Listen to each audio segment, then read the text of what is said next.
Hey guys, DadTFP here, and this video is going to be about something that's really amazing called the periodic table. And I'm with my best bud, Niagara TFP, and we're going to talk about all these cool things that show up on this table. Take it away, Niagara TFP. Yeah, this is Daddy's going to talk more about the periodic table while I show you this. All right, so the periodic table is a list of all the known elements. And that's like the known elements ever discovered. So it's kind of a big deal, right? What's your favorite element? Probably oxygen, because without oxygen and carbon are my two favorite elements, because without those we wouldn't have life. And what's your other favorite? Sodium, because I really like salt. When mixed with chloride becomes sodium chloride, which is table salt. And that makes food taste better. What's your favorite element? I don't know, maybe oxygen. All Are right. there some other useful elements? Yeah, helium is one that's kind of fun because we use that in balloons that float away, which is kind of cool, right? And so let's talk about There's gold. Oh, and gold is cool because everyone likes gold because it's shiny. Like an island. Yeah, Ireland, Irish love their gold.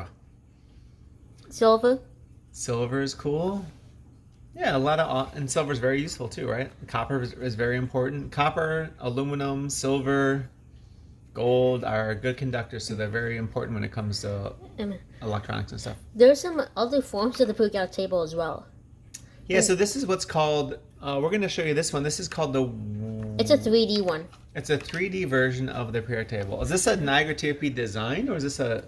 No, I found this online, and you can see it looks... So it's kind of a different way to visualize how to group the elements? I think so. Very cool. That one's kind of nice. To me, it reminds me of the Willis Tower, the way it has like 3 different levels and an antenna on the top. Can you guess this element? EU stands for europium. And the periodic table actually has different groups. Yes, let's talk about that. So the periodic table is in groups, and that's by columns or rows?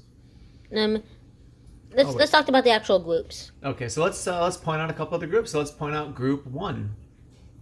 That is the... He's gonna say it. It starts off with hydrogen and ends with francium. Yeah. But I'm not sure what that group's called. Do you know? You'll see it later.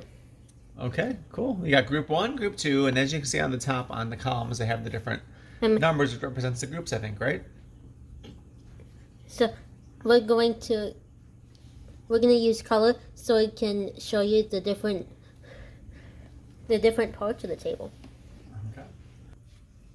All right, so now we have the periodic table color-coded to the different groups. And so let's see, and we also have markings for solid, liquid, gas, even unknown for the different elements. So let's walk through and... So the ones that have lines on them is a solid. Ah, okay, yeah. The ones that's like this is the liquid. Okay. This is a gas, and then these lines are unknown. Oh, very clever. So let's go through these different groups. So it looks like... And these are periods. Or different periods. So as you can see, the periods are the rows, and what do we call the columns? Groups. And the columns are the groups. And so with the color coding, let's just walk through and talk about the different color coding. So hydrogen is on its own group because it has unique properties versus the other elements. Is that right? And what then about below, tungsten? Tungsten is pretty cool. It just has a cool name, and it's used to harden stuff too, right? Do you like tungsten? Yeah, tungsten's cool. Is tungsten your favorite? Yeah. Well, let's see so underneath hydrogen you have the light green color, and that is alkali metals. Is that right? Like lithium, sodium, potassium, and the others. And then you have kind of an orangish one, and those are the alkaline earth metals, and those are beryllium, magnesium, calcium, yada yada yada. And then in column 3, that's where we start having a little difference in the groups versus the column. And so in that column, part of it is the transition metals, which is the blue.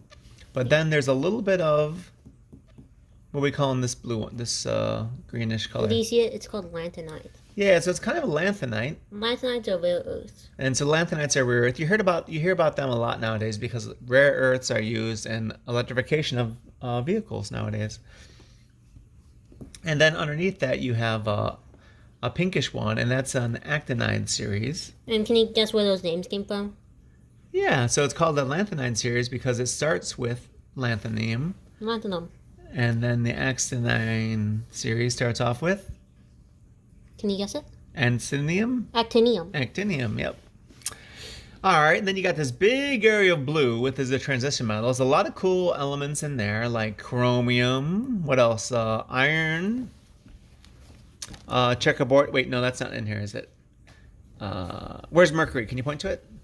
And then you got mercury, yeah. Can you guess why some of them don't match with this symbol? Because it's probably from Latin. Is that Or from another language. Yeah, from another language. That's true. All right, and then after the transition metals. Can I do this really quick? Yeah.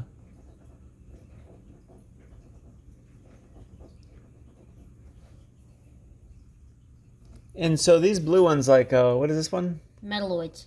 Metalloids. So these blue represent the metalloids, and it's kind of like a diagonal pattern across it, right? And those are metals such as boron. What is this one? Silicon? Yeah. Silicon, germanium, polonium. Yeah. All arsenic. Right. Arsenic, yeah. The arsenic we hear about because it's kind of it's poisoning, right? All right, then we have this pinkish one, and that is called other metals, right? An example of that would be aluminum, gallium. Indium. Indium, yep. And then in this red section here, we have the reactive nonmetals, and examples of that are nitrogen, one of our favorites, oxygen, because oxygen, nitrogen are what our atmosphere is made of, right? Carbon. Oh, and carbon as well. Phosphorus. Phosphorus. Sulfur. Sulfur and selenium. Selenium. Those are really cool. And then we have these brown ones, and those are what we call the halogens. And those are familiar because we've heard them before. This is from fluor. Can you guess what they all end in? They all end in "ene." So you got chlorine, bromine, fluorine. You forgot fluorine. Fluorine, iodine, iodine, I guess you could say, right? And then on the right, the bottom two. And the bottom two are. And then this one is. And then you got the noble gases. Whenever you say noble gases, you got to sound like you're like the king, like. And then we have the noble gases. And those include helium, neon, argon, krypton, xenon, radon, and... Arganesson. Arganesson. That one's kind of hard to say. Yeah, these are new elements. Which ones are new? The ones at the bottom row. Oh, the bottom row is new. That's right. Do you think this is the OG element? OG, OG is like the original element, right? And that's cool. It's like a joke. Yeah. So there you have it, guys. Here's an awesome way to look at the periodic table. And one thing we forgot to mention is who started the idea of having a visual representation of all the elements in ordered fashion. His name was? Dmitry Mendeleev. Dmitry Mendeleev. And he was from which country? I don't remember. I think he was from Russia. And so this is kind of a very important achievement of being able to lay out and organize the elements which make up every single thing in this world we live in. All right. Well, that. Are there any other periodic table stuff that we're doing? I think that's it. Awesome. Yeah, we can take a break from all those videos and do something a little different. Yep. And so, let's talk about one last thing. Is we just finished up a really awesome book, and it was from the Eyewitness Books, and it was titled The Elements, and that's a really awesome book where it's not too big, but it does a great job explaining all the different elements. I think it goes through. Does it go through every element? It does, right? Yeah. Yeah. And how many elements are there? 118. 118. Very cool. So, would you recommend that book for other people to read? I think so. I think so. I know so. That's an awesome book, right? All right, well, thanks for watching, guys, and don't forget to subscribe and comment down below, because this is Dad TFP and his best bud, Niagara TFP. There you go. Thanks for watching. Bye-bye.